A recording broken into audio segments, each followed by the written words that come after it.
Business of introducing Sadhguru Jaggi Vasudev, who's been described in many different ways in my profession by people from my profession. We've called you a maverick, we've called you a monk on a motorcycle, we've called you a glamorous, flamboyant guru.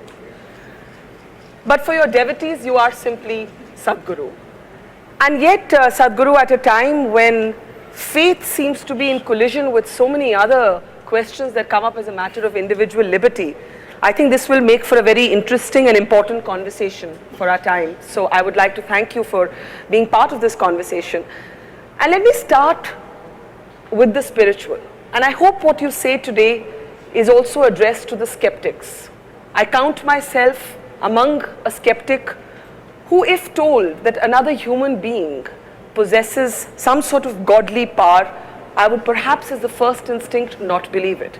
But what I find interesting about what some of your sayings is captured by Arundhati Subramaniam in this book, is that you're actually saying that what we experience beyond our five senses, anything that we experience beyond the five senses can be called God, can be called power, or can be called yourself.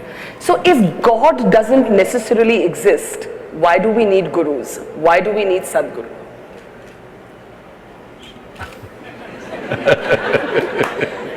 Is there my microphone? Okay, that's good. Do you drive in Delhi? Do I drive? Unlike you, I have a fear of wheels. So if you drive in an unknown terrain, Yes, you use these days a GPS. yes, Usually a strange woman will tell you, turn right. You Yes. turn right. She says, turn left. You say, turn left. She says, make a U-turn. You make a U-turn. Why? Simply because you're not familiar with the terrain. When you're in an unfamiliar terrain, it is sensible to take instructions. So, are you saying gurus are the new GPS? Not new. Long time ago we've been, for a very long time, way before the GPS came. GPS means what? Guru Positioning System.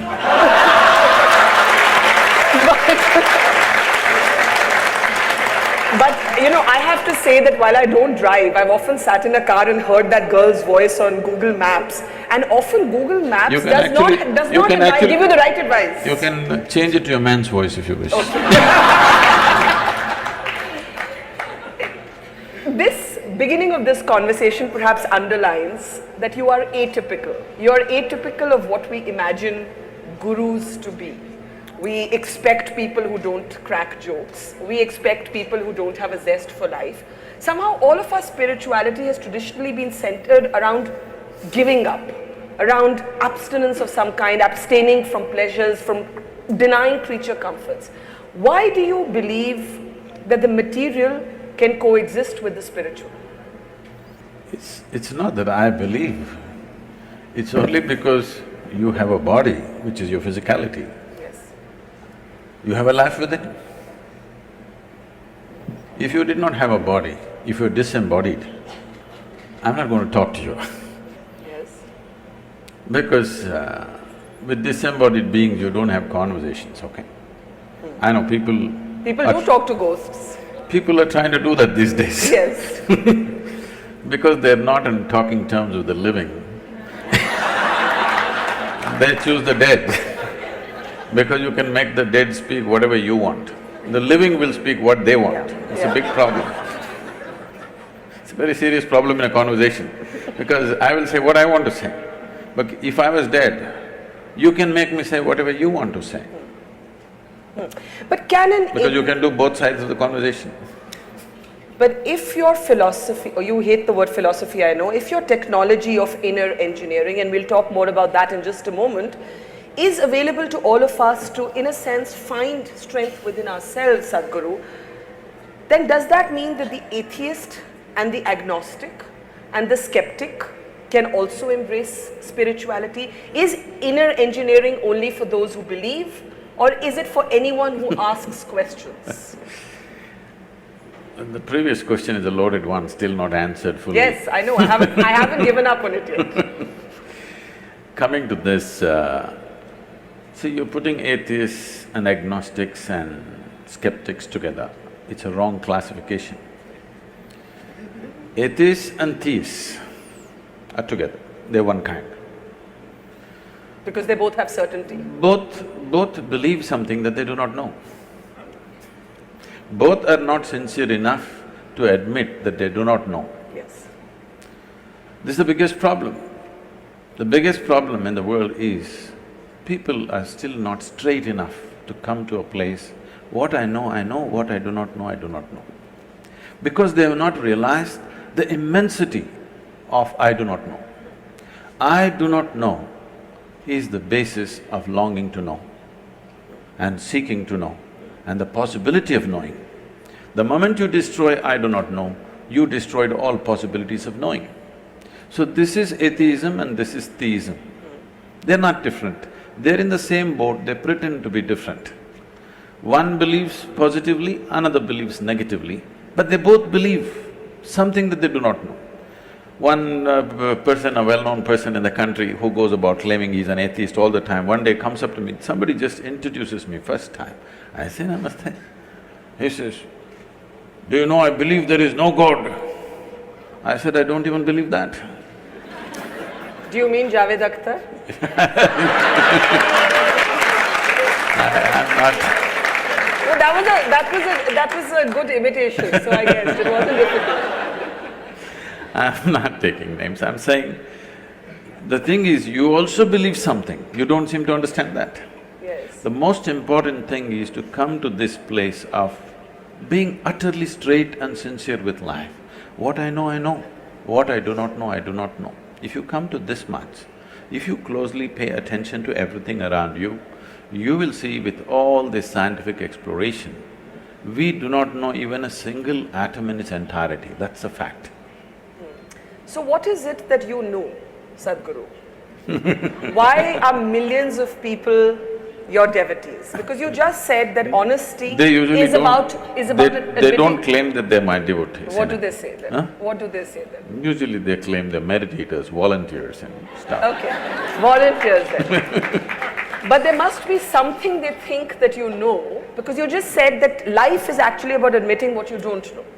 The corollary to that is there are things that you do know. We do know we are sitting at the Habitat Center Amphitheatre at this moment in Delhi. That we know. What beyond this, Sadhguru, do you know and what do you not know? I've asked you like in the question of what existence now. What do I know? I don't know anything except this one. I know this piece of life from its origin to its ultimate. Everything that I need to know about this life, I know. And I see every other life is actually the same thing if you look deep enough. So in that context, because today modern science is coming to this, there is a theory which is evolving, which is called as constructional theory. What they're beginning to say is, whether it's an amoeba or a grasshopper or a earthworm or a bird or an animal or an elephant or you or me, or the whole cosmos, the fundamental design is same. It is only a question of complexities and sophistication of the same design. So this is something always the yogic science has been saying, that if you know anda, you know pindanda, if you know the atomic, you know the cosmic. Because the fundamental design is same, it's only a question of complexity and sophistication of what's happening. So fundamentally, if you know this piece of life, you know everything by inference. But when you say this piece of life, do you mean yourself? Do you mean this moment? What do you mean by this piece of life? You are a piece of life, aren't you? Are you life or you're media? Are they mutually exclusive? No, because people have mediums, that's why I'm saying. I would hope I'm a flesh and blood person, unless somebody knows better. Flesh and blood you gathered. Yes. Isn't it? Yes. What you call as my flesh and blood, you slowly gathered over a period of time. If this much accumulation of flesh and blood, this much impressions have to be gathered, there must be something more fundamental, isn't it? Do you think of yourself as a yogi, a mystic or a guru? I have not wasted time thinking about myself. What would you rather be thinking of? I don't think usually, really. For me, see this whole thing, because of the type of very mediocre education that's being delivered today, we have raised thought to heaven, unfortunately. Thought is a simple thing. I know this is against everything that you believe in, because you're also a believer. No. Believer in thought. Yeah, I Yes. believe in being able to ask questions. That's what I Yes. do for a living. Oh. So I must believe that it is possible to ask questions. You ask questions for a living. My life is full of questions. Now the thing is, what you call as thought is coming from the limited data that you have gathered from the experience of your life. Every person is the same thing. How much ever we have gathered, it's still too small compared to the size of this cosmos and the way the phenomena of life is happening. From this limited data, you can recycle things and generate thought. Or in other words, nothing new ever happens. Same permutations and combinations of the same thing will go on forever. The essence of what we're teaching in the name of engineering is to engineer yourself in such a way, every moment of your life is a new possibility. If it has to become a new possibility, what is needed is perception. When I say perception, people think opinions. No, I'm talking about perception, as you see here, similarly enhancing your perception so that you perceive life. Right now when we say thought, emotion, we are talking about expressing life. Expression is not so important. Once in a way, we can express. But perceiving it is important because this phenomena is too fantastic. It's not a small thing. The greatest phenomena that's happening here is life itself. So, if you want to know this phenomena, the only way you can know, the only doorway for you to know life is yourself. See, right now, can you see me? Yes. I can. Can you use a finger and point out where I am? Oh, you're wrong. You know, I'm a mystic from South India. Now this light is falling upon me, reflecting, going through your lenses, inverted image in the retina, you know the whole story. Where do you see me now? Still in the same place. No. I do. You see me the way I'm projected in the firmament of your mind. You cannot see me here in the very nature of your visual apparatus. Where do you hear me right now? Within yourself. Where have you seen the whole world? Within yourself. Now if there is a grasshopper here, he doesn't see me the way you see me, he sees me differently. He sees the whole world differently. Now you can think, oh, he is no good. This is the fundamental problem. That we think his perception is no good. No, his perception is very good for his survival.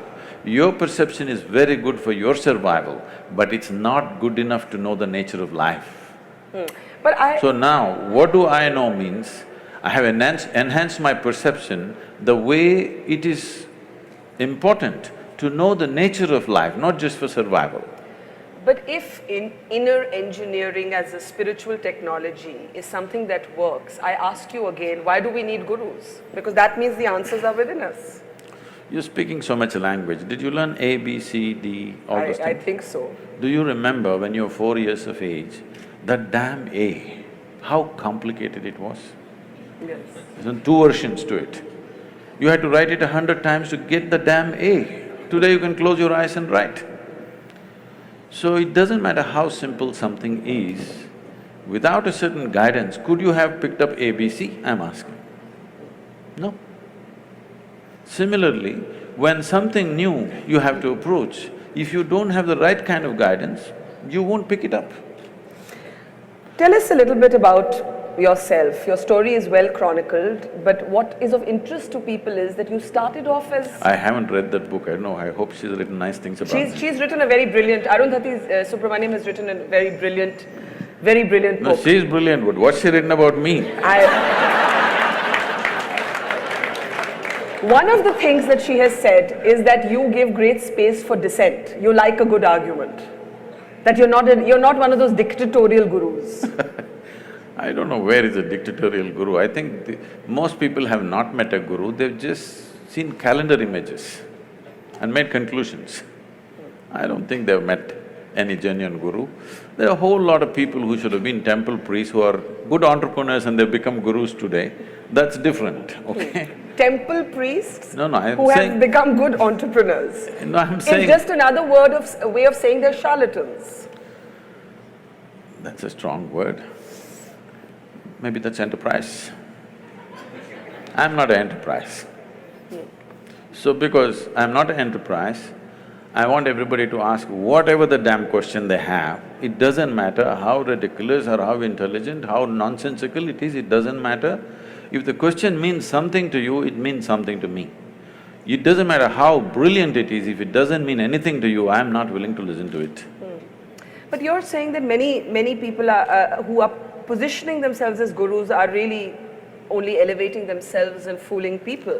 I didn't say okay, that. I'm saying that. I'm saying…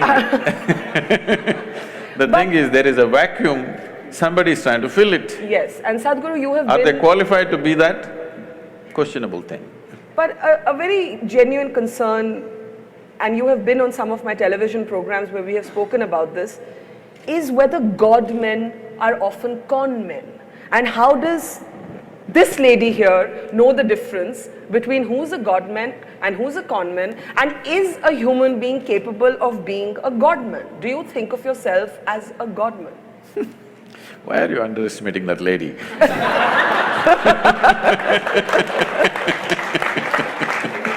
Okay, let it be my question. How do I spot the difference between a godman and a conman if I don't even believe that humans can be godly?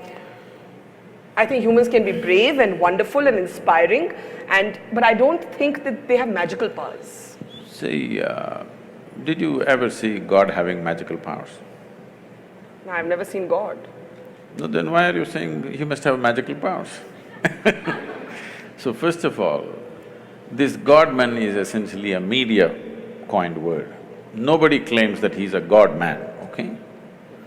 Some are goddamn men, that's different. I don't think anybody has personally claimed I'm a God-man. I have not met anybody like that. Now, that's another kind of profession, putting labels on everybody, you know. Leaving that alone, what is it? This is a culture, you must understand, this is unfortunately all mixed up today.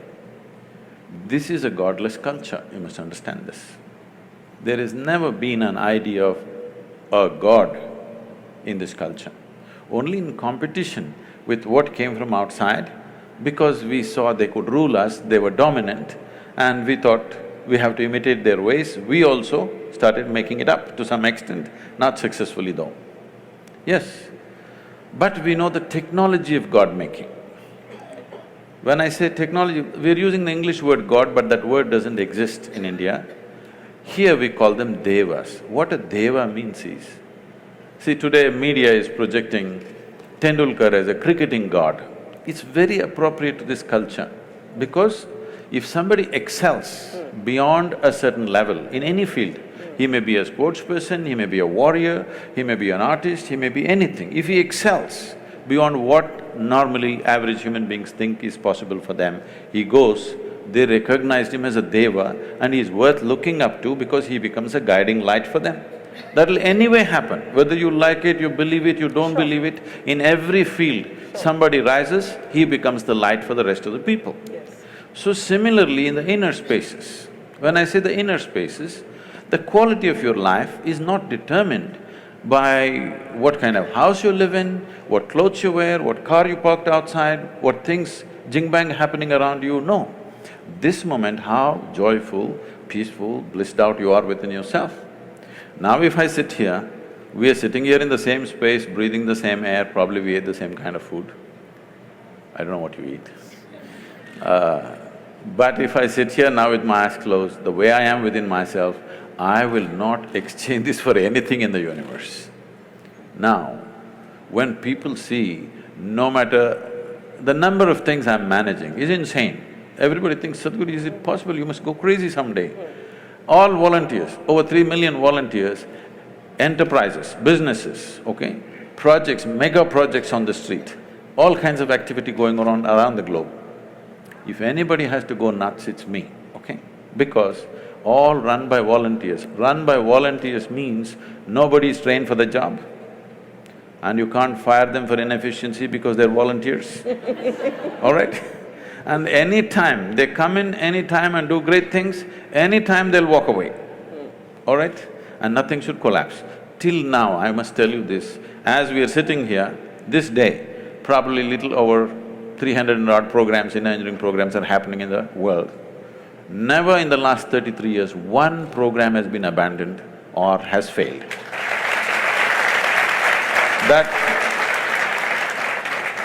That takes enormous management. But nobody will ever see me getting angry or miserable or tensed out or stressed out. You've never lost your temper? You want me to know? Do I look like I'm incapable of that? It's not that. It's not that I'm incapable of anger. It's just that I've never given that privilege to anybody. I have not given this privilege to anybody. They can make me happy, they can make me unhappy, they can make me angry, they can make me miserable. No, I kept these privileges to myself. So, people… you were talking about miracles or whatever, people ask me, Sadhguru, everybody in every ashram, miracles are happening. You are beating all the miracles down. If we say something happened, you make us look like fools. No miracle. I say, what, you want me to pull a pigeon out of my pocket? If I pull a pigeon… there are No, if gurus who claim to do that, who have been challenged by rationalists. I'll come to rationalists. this. If I pull a pigeon out of my pocket, I have a shitty pocket. And you have a bird. What are you going to do with this? You come to me, I will show you the miracle. I have thousands of people who are working 7 days a week, 16 to 18 hours every day. In the last 2, 5, 10 years, not a single moment of irritation, agitation, anger in their life. This is a miracle. This is a miracle we want to manifest. You don't want a miracle? I agree, this is a miracle. Yes. And not that pigeon. Do you have a pigeon in your pocket? Okay. I told you, I don't like a shitty pocket. Now, you were 13, in Arundhati's book I read that you were 13 when you first quite accidentally discovered yoga. You were children playing at the bottom of a well. That's what the book says. Tell us, how did you discover yoga? Oh. I told that because that's how it happened to me. I said that to her, I don't know how she's written, I have not read it. I said that to her because I want people to understand the nature of the universe is, even if you do for the wrong reasons, you do the right thing, still it works. If you do the wrong thing, even for the right reasons, it still doesn't work. People need to understand this, because the whole world has invested on goodness. The goddamn goodness is killing the world. There are too many good people, and these good people are the biggest problem. It's always a good Indian who wants to fight a good Pakistani, good Hindu wants to fight a good Muslim, good American wants to fight with just about anybody, you know. The more good you are, the more fighting you are. The more good you think you are, because goodness is always in comparison. Don't forget the good journalists who promote these fighting every day on channels. Because your goodness comes by comparing yourselves to somebody. If you were alone on this planet, you wouldn't know whether you're good or bad. What we need on this planet is sensible human beings. Little more sense we could do with, isn't it, for sure, in every aspect of life. Engineering essentially means you could have built this structure whichever way you want, but you will have to keep looking up when it's going to crash on your head. Engineering means you put it up in a sensible manner, the way it stays, without anxiety about it. Similarly, inner engineering means you engineer yourself in such a way, you can go through the process of life without being anxious about your suffering. What will happen to me? There's no such thing because you engineer yourself well. Whatever the hell happens around you, within yourself, you are the same thing. So every time I launch one mega project, you'll say, Sadhguru, if it doesn't work, if it doesn't work, what? If it doesn't work, what? If everything that I'm doing, if nothing works, I will still die blissfully. This is guaranteed. I want to make sure it's guaranteed for every human being so that they can live their life without the fear of suffering. Right now, instead of seeing how suffering should go, people are busy romanticizing suffering. The moment you romanticize suffering, it's very clear, you are not interested in human well-being. You like drama. You've often spoke about how economic leaders are going to be the future of the world. You've been interacting with CEOs. It's rare to find a spiritual guru who's also quite openly capitalistic. Are you a capitalist? What is that? Who believes that wealth creation is for the greater good of people and societies? See, a whole lot of people are attached to poverty right now. Because without poor people, without hungry people, they cannot survive. I'm not one of those. I want to see that 600 million people in this country are postponing their dinner tonight. But we are postponing major decisions on the parliament every day. All right? I'm not a part of that. I want things to happen because I know what it means to postpone a dinner. I don't want that to happen to people. Children are postponing their dinner tonight. Probably 100 million children in this country have postponed their dinner to tomorrow, and that's not a joke. So, these jokers who identify themselves with this or that are going on playing their joke on the people every day. So, capitalism is an ancient word, it no more exists. We are talking about a market economy. When only a few families had access to capital, it was capitalism. It is no more capitalism. And if you have a good idea and you know how to execute it, there is capital for everyone, all right? So, we have tried communism, it's a wonderful idea, but that must happen willingly. If you enforce it, it's the ugliest thing. We have seen it, we have seen a major demo on the planet, most ugly things happen, you try to enforce it. Karl Marx might have known a lot about economy. When I was 15, I was all gung-ho about Engels and Karl Marx and stuff. But he did not understand human nature. I realized that when I was 13, 14, I was all fired up, reading up all the communist literature from Russia. But by the time I was 16, I realized these people don't understand what is human aspiration. Without understanding what's human aspiration, you try to build a society, you try to build a nation, it's a disaster, okay, cruel disaster. But maybe it will work when really a country or a society is in total dumps. You have to force it out. When you have to force it out, it works. But after that it won't work. In a way, if you come to the ashram, nearly 4,000 people are living in the ashram, well, you can say it's communist, but by willingness, it's not by, okay, I did so much, so I get so much, no. Everybody gets what they need. So this is not enforced, this is by choice. If by choice you're willing to share, how fantastic it is. But I have nothing, you have something, I want you to share, how ugly it is. What is it with Sadhguru and motorcycles? These days I'm on 4 wheels. But you haven't given up your love for bikes, or have you? It's just that when I started, trekking in the jungles when I was 10, 11, I would be gone. If I had 10 rupees in my pocket, I would organize my food and I'm gone with this little note in the house. I can imagine my parents, I always wished I shouldn't have a boy, ever. Girls can run away too on bikes. They run later. They don't run at 10, 11, okay? And they're on a pillion, they're usually pillion. And if they find a good rider, no problem. I'm saying, the thing was, it's not about the motorcycle or this or that, it is just that I was a cloud of million questions all the time. And wherever I looked, nobody had a sensible answer.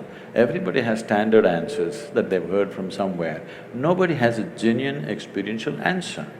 So, there's a restlessness to explore just about anything. When I was 10, 11 years of age, I would be gone into the forest for 3-4 days. Once food ran out and I couldn't survive there, I would come back. So, initially lot of excitement, but later on they kind of settled down, they knew I'll get back. So when I became 14, 15, I cycled across South India. Not because I'm a cycling enthusiast, not like today, wearing a helmet and suited, booted for cycling, no. Simply I cycled because cycling is little faster than walking. The moment I became 17, I still didn't have a license, but I found a motor to my cycle, which became a motorcycle. So that because it went little faster. It supported my restlessness to know something, I didn't even know what the hell it is. I didn't know what I was looking for, but I had questions about anything I looked at. Everything in the universe looked like a question mark to me. But the question about the motorcycle is really to ask whether the motorcycle, the Land Rover or Land Cruiser, which one is it now? Land Rover, Land Cruiser, I'm not sure. But whatever, the four wheels, the helicopter. I think you once said somewhere that that whether if it moves on land, water or air, I like it. This is not… One thing is I like anything that works, and machines work. Yeah. Yeah. The more efficiently work, the better they are. And why it's important is, after all, what is the quality of an individual human being? How smoothly and how efficiently your body, mind and everything functions is the quality of a human being, isn't it? So machines always excited me, whether it's a bicycle or motorcycle or because of, lack of the necessary, probably the fitness that I was at that time. I crisscrossed India on the motorcycle. Today it would be hard, so you get into something little more comfortable. But while that makes you a very interesting character to observe, did you ever worry that you'd be labeled or dubbed a rich person's guru? This is the Sadhguru who flies his own planes, who likes his BMW, who likes his game of golf, who likes having a little frisbee match on the Let's come to that. See, the thing is, I wouldn't mind. I even sometimes I ride a bullock cart. Nobody reports that. I love to handle the bulls and I still drive them sometimes. But now I want to have a conversation with you. This afternoon till 2 o'clock, I was in Jodhpur. Yes. I could have come by bullock cart or a camel cart. You had to wait for 5 days. I came on time, you must appreciate that. So it's about efficiency is what you're saying? Yes. So I personally learned to fly a helicopter, where I don't have the time for these things, but I somehow fit in this and learned because 70% of our work is in rural India. I thought this little helicopter I could set the place on fire because I'm half the time stuck, half my life I'm on the road stuck in some traffic, driving myself, all the time behind huge… Everywhere, there's no place in the country where there's no traffic jams. Believe me, even in rural India there are traffic jams. So I thought a helicopter would really revolutionize our work. I picked up the thing, I got my license, FAA license, but in India it's so difficult to get the license because many of these rules were made before Wright brothers came. Well, according to some, the plane was also made before the Wright brothers came. And they say it was made in the Vedic ages. They're not very wrong. Conceptually it was made. Whether physically they're built or not, we don't have proof for that. Conceptually, Conceptually, it's about imagination, to think that you can move from place A to place B. No. You cannot conceptually imagine something entirely. Even if you imagine, you must be able to produce you must understand the principles in some way as to why something flies. Yeah. If you don't understand why something flies, it'll be like that, once it happened, a little turtle, with great effort, climbed a tree, went to the edge of a branch and jumped, fell flat. Lot of pain. Slowly again he crawled up in another 2 days, again up, jumped, fell down, again up, fell down. After a few days, 2 birds were sitting on the opposite tree. They were talking and they said, I think it's time we tell him he's adopted. All right. So I'm saying, what cannot fly, you cannot make it fly. Yes. People thought in detail as to what can fly, what cannot fly. Conceptually they thought, whether they built or not, we don't know. And I mean, it is an established fact, they calculate the speed of light. Some individual cannot calculate the speed of light just like that if there was no whole scientific culture around him. No individual will just drop from heaven and calculate the speed of light, okay? There must have been a scientific culture, otherwise it won't happen. But we need to understand, there is a difference between science and technology. But there's also a difference between science and mythology. Some things are just great stories, that doesn't mean they actually happened. See, for example, there are images or there are sketches which probably somewhere between 3,000 to 4,000 years ago were made, where it clearly shows a turtle and a round planet sitting on it and going around. Turtle is the best example, best analogy for a planetary movement, because a turtle cannot accelerate. Same speed, he just keeps going. So a round planet on a turtle is the best way to describe how a planet moves around. And the very word for geography in this country is Bhugol, which means it's a round planet. So it is not because of Galileo we know it's a round planet, we have always known. How do we know? We can't know just one scientific fact and not know the other aspects related to it. So this thing about anything Indian beating it down is because one thing is that culture has evolved because half the people, their brains are in Greenwich Mean Time. They've still not gotten out of the 1948, whatever happened. We struggled for independence, we came out, not just to send them out, but to be who we are. So that problem is still there. And now there are upstarts who claim all kinds of things. There has to be an even balance, not beating down this or pumping it up in an unrealistic way. But you cannot deny Indian mind has thought about things that nobody had thought about in those times. There is no question about that. But there is a distinction between science and technology. Science can evolve because of certain intelligence. Technology needs material, manifestation. Now we are trying to claim technology, which we should not. If we just focus on science, many things will be attributed to India for sure. We live in times when faith and spirituality have become very inflammable. Don't put them in the same basket. Okay, let's talk about faith first. We live in times when faith for certain has become a very inflammable, easily politicized conversation. If faith should have been personal today, it's not. Today you actually have decisions taken in the name of somebody's faith being injured. So you mentioned food right now. I read somewhere that you said there's nothing religious about the act of food, just eat what you like.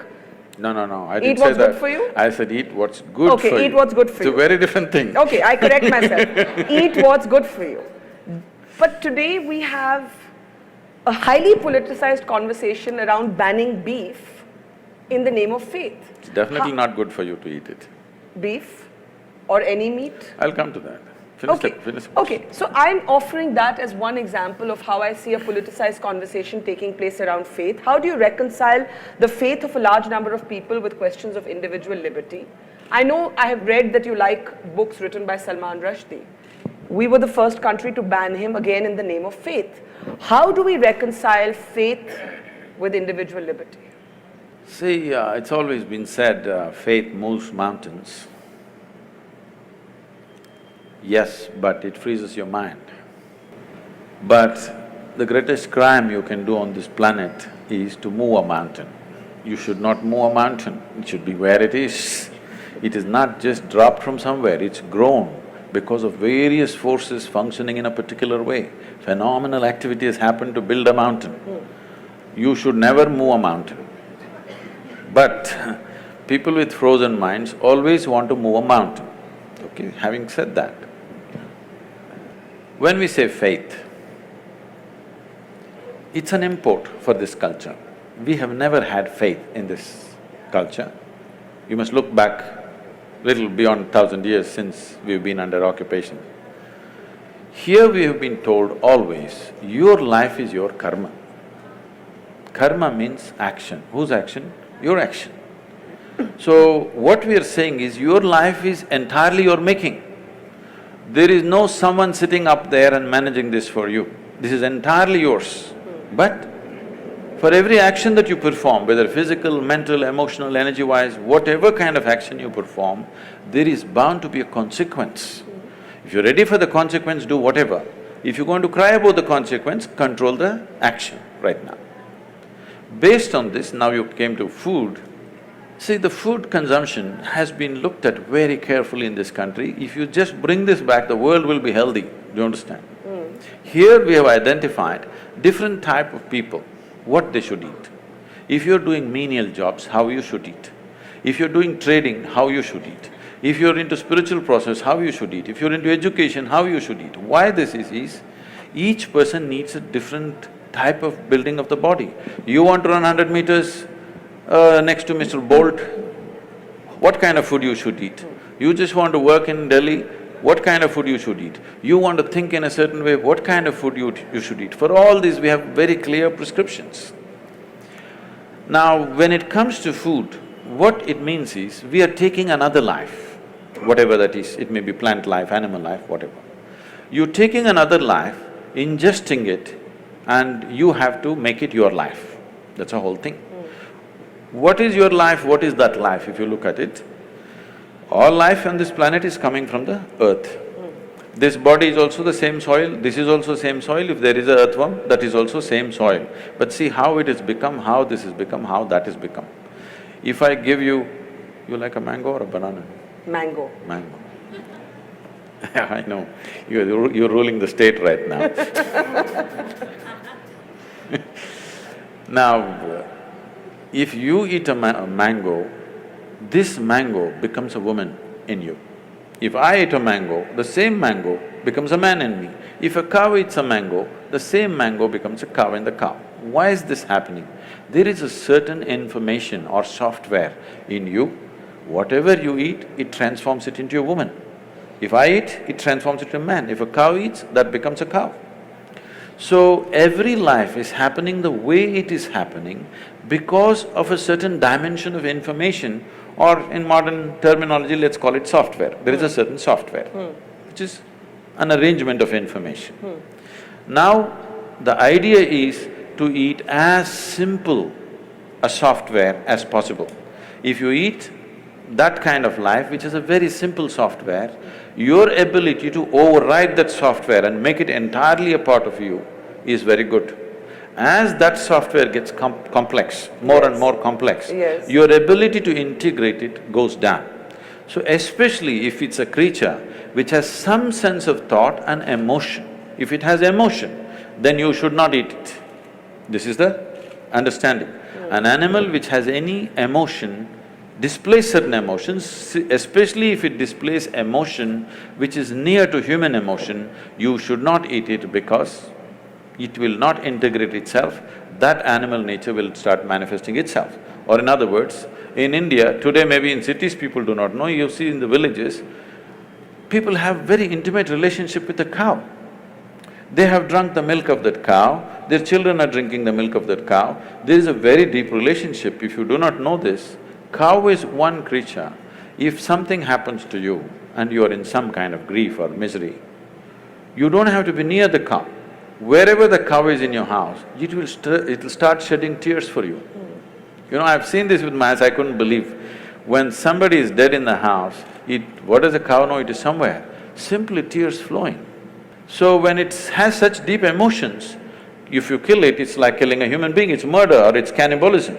So because of that, this is not a faith thing, this is not a religious thing. We thought this is a fundamental sense. Why, when we are hungry, why can't I cut you up and eat you? What's wrong?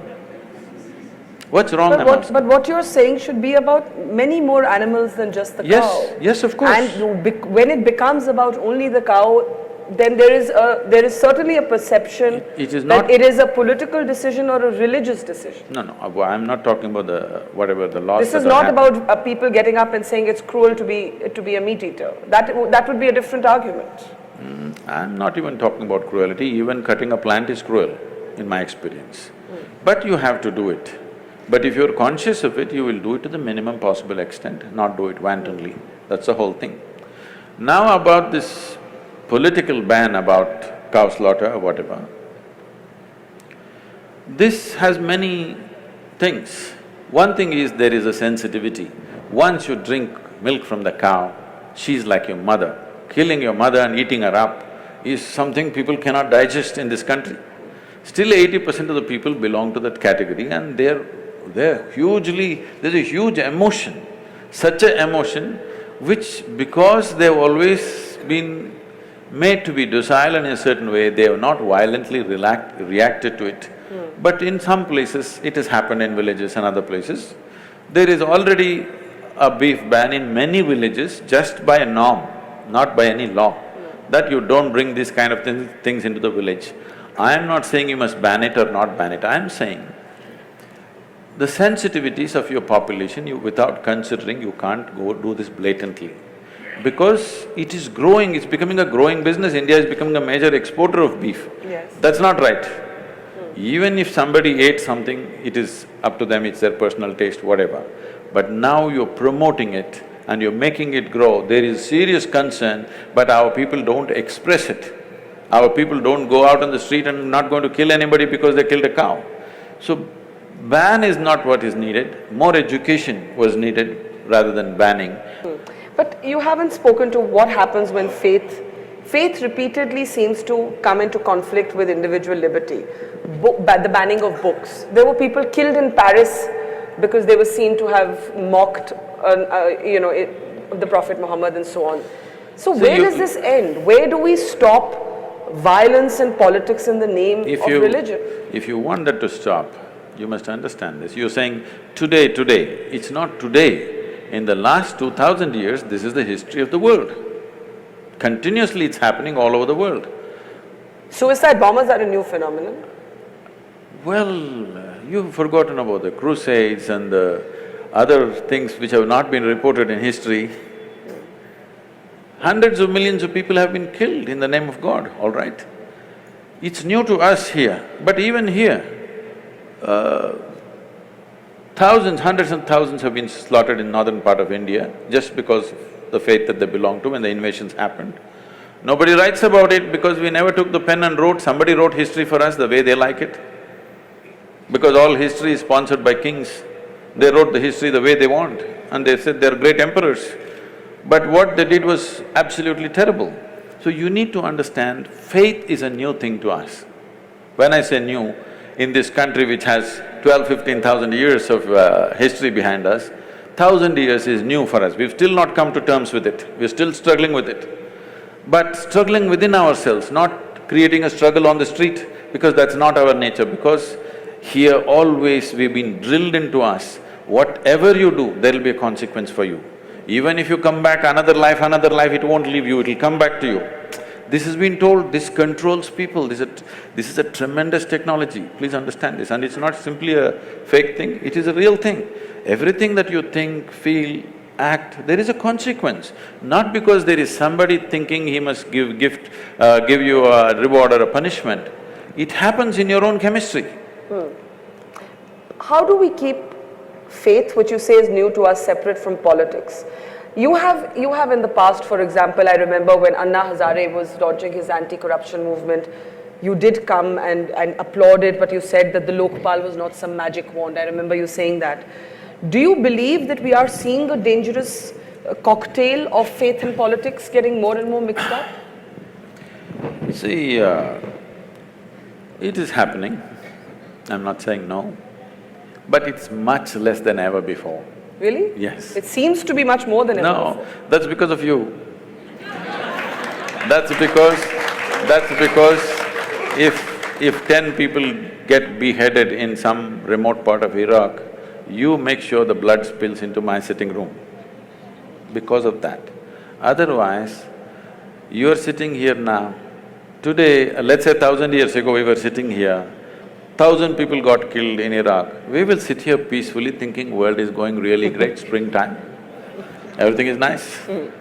So, this is because the dissemination of information, if 10 people get killed somewhere, it's a huge thing because it comes into our sitting rooms, bedrooms, dining room, everywhere there's a television.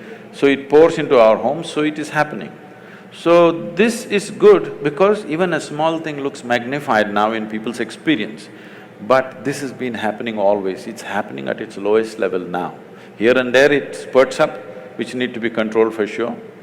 But what I see is, for the very first time in the history of humanity, even if the numbers are not qualified because the population has increased, even in terms of percentages of people, how many people can think for themselves today is huge compared to what it was 100 years ago, 500 years ago, or 1,000 years ago, or 10,000 years ago.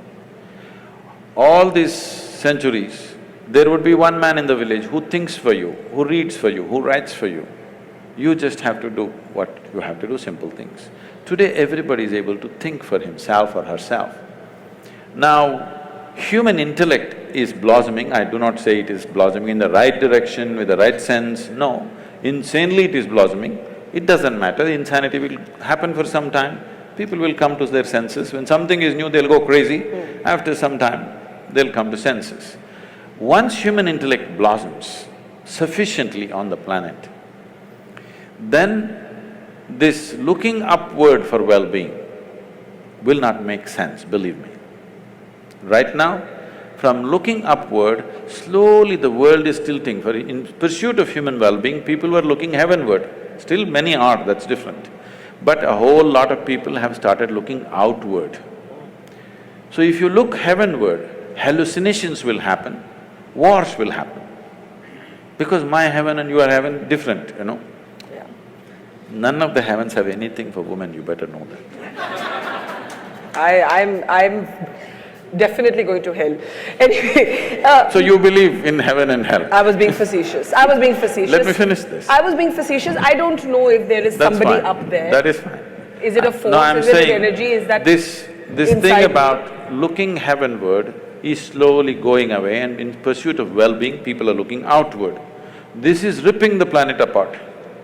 Human pursuit of well-being is just destroying the planet. Now, the fundamentals of what we are transmitting, the fundamentals of this culture, which is essentially rooted in the yogic culture, what you call as Indian culture or Hindu culture, is essentially a pure yogic science. In the form of culture, it finds many colors and distortions, which is what you're seeing as a Hindu culture or Indian culture, whatever you want to call it. But they're not interchangeable terms. Why? Because we're a multi-religious country with many different cultures. I want you to understand, the word Hindu does not signify a religion. You ask them, do they worship one god if they're Hindus? In the same family, they're worshipping 25 gods. They don't know which is the god, so they're making sure worship everything just in case something will hit, okay?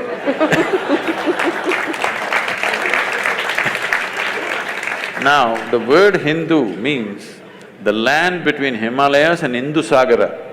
This land, this subcontinent is Hindu. All people who are born here are considered Hindu because it's a geographical identity. I know there's a whole political issue, if I speak like this, they say, oh, he's Hindu. No, I mean, people will tell you you're echoing the RSS chief. I don't know what he said, I'm not… He said all Indians are Hindus, and there was a huge political outcry over that. Okay, all Indians live between Himalayas and Indian Ocean. That's okay. Those who want to jump into the ocean… If you live… see, this is a dialectical culture, it expresses things in a certain way. Between Himalayas and Indian Ocean, if you live, you are a Hindu. If you jump into the ocean and cross, you are a Lanka. So, I don't know what is the struggle about this. This is because there is such a narrow understanding of this. This is the debate we have to change in the country. Because somebody has absolute belief systems, we are trying to compare that to a culture where there is no such thing as belief. We have not ever been believers, we've always been seekers. This is a land where the highest value has never been God, always liberation, mukti. Freedom is the highest goal, God has never been the highest goal. So, you put this in the same box as something which just believes this is it or you're dead. Unfortunate. That's not the way to look at it. This is what we have to bring back. If we really value human freedom, you must bring back this seeking for liberation. I want to be free, not just from others, but from myself and my God and my heaven and everything. Because God has never been the goal in this culture. God is just another tool. When I use the word tool for a God, people get very hurt. Say, Sadhguru, don't say that, it hurts us. So that's okay. You come to the ashram, I'll give you some plumbing job, all right? That'll hurt more. No. No spanner, no winch, nothing. Use your fingers, nails, teeth, whatever.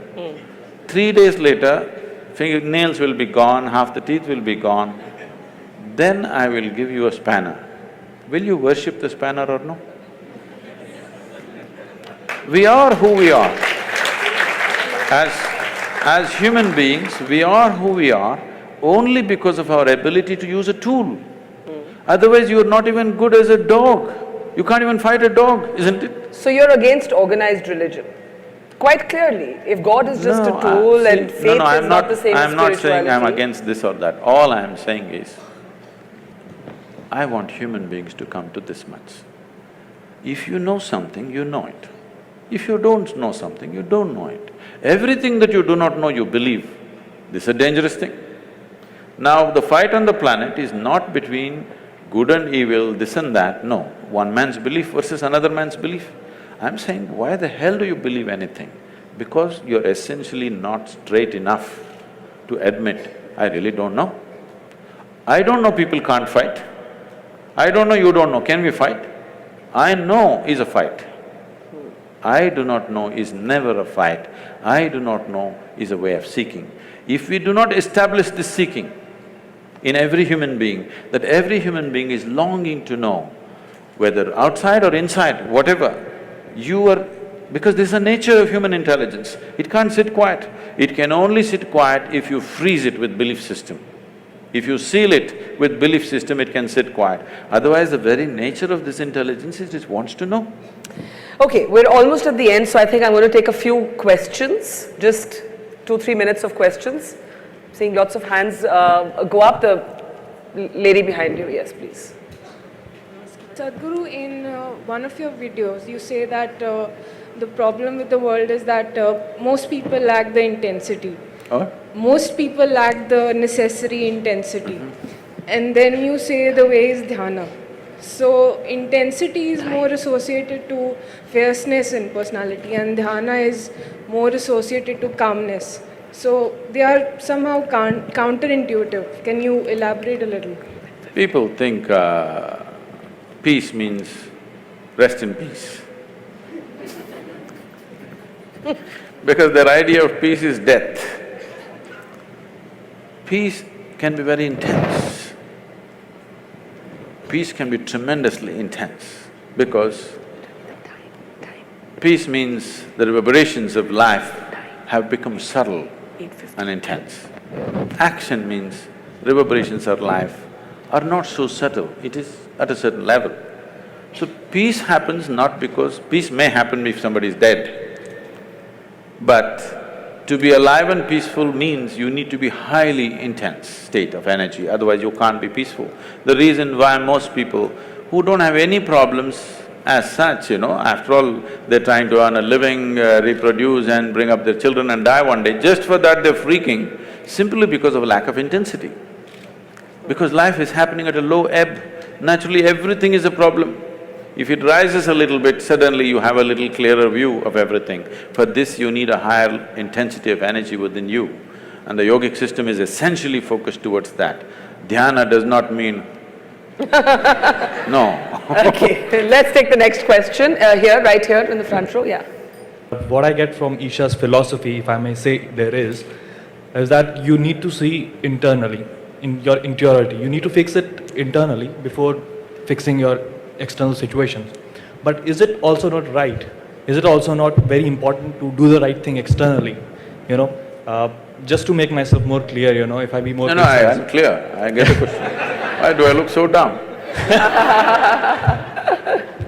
Let's say, if… I got it.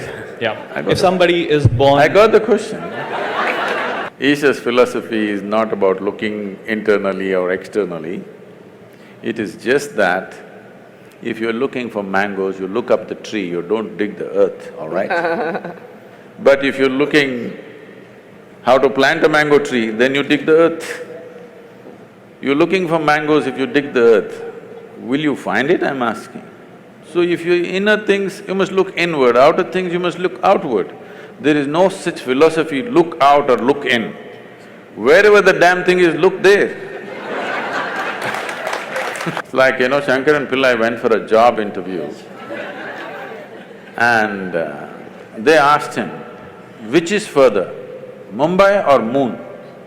He thought profoundly and then said, Mumbai. They said, how do you say this? He said, I can see the moon, I can't see Mumbai. Okay, last question, yeah. Namaskaram, Sadhguru. I just want to ask… Hold the mic closer to Yeah, you. I just want to ask you that everybody's perception of good and bad is different. And what do you think if we start manifesting our own good and bad, what will be the state of the society? Maybe you won't have power tonight. I think I already made this clear. The biggest problem with the world is there are too many good people, not enough sensible people. Yeah. Sense is life-specific, okay? Goodness need not be life-oriented. Goodness may be going to heaven. And the moment I want you to understand this dangerous concept, people don't address this. The moment you believe, suppose I believe there is heaven and it's a beautiful place and you can live in the company of gods, should I send you there today or no? If I really care for you, I'm saying. Yes? If I really care for you and if I believe there's a great place, should I send you there or not? This is a dangerous thing, do you understand? If you stretch it to its logical end, it's a really dangerous thing. The moment I believe there is a fantastic place up there, I really love you and I want you to go there, Yes. Okay, let me just end by asking you something that we haven't spoken about and then I'll hand it over to Chiki. You said you love machines. I didn't say I love them. Okay, you like machines, or they're useful. They work. Have our lives been overtaken by gadgets? Not mine. No? Definitely not. I use all the gadgets, but they don't overtake me. These are fantastic things in our life. Things… See, in every way, compared to how a human being was, let's say 100 years ago, you're almost superhuman. 100 years ago, if I could just pick up something from my pocket and talk to somebody in America right now, I would be superhuman. Why superhuman? If I said I'm God, people would have believed me. 100 years ago, 500 years ago, if I just had a light bulb, I would have become God on this planet. I want you to know. Look at the things we have today. We are really superhuman. Once this kind of capability has come to us, little more sense has to rise, little more awareness and consciousness has to arise. If this doesn't happen, this capability will turn against us. This is what you're saying. Now gadgets are freaking people. Why? It's a simple thing. If you want to use it, you can use it or you can keep it aside. Because you're in a compulsive state, if you start using a cell phone, you can't stop it. Even in your sleep, you're texting. See, the boy he's not with me, he's looking at me in the screen. Now, this is the same thing. If food is good, if you start eating, you don't know when to stop. If you start drinking, you don't know when to stop. If you start doing something, you don't know when to stop. The same thing. It is not about the gadget, it is not about the food, it is just that there is not enough consciousness, there is compulsiveness. Everything is happening compulsively. Instead of addressing the root, you're trying to kill the gadget. Gadget is a fantastic thing. Every damn gadget has enhanced our life in a huge way, isn't it? Don't curse the gadgets. It is just that compulsiveness has to go. Well, on that note, I will say thank you for provoking us. As always, a pleasure. Pleasure. Let's have a big round of applause for the Sadhguru.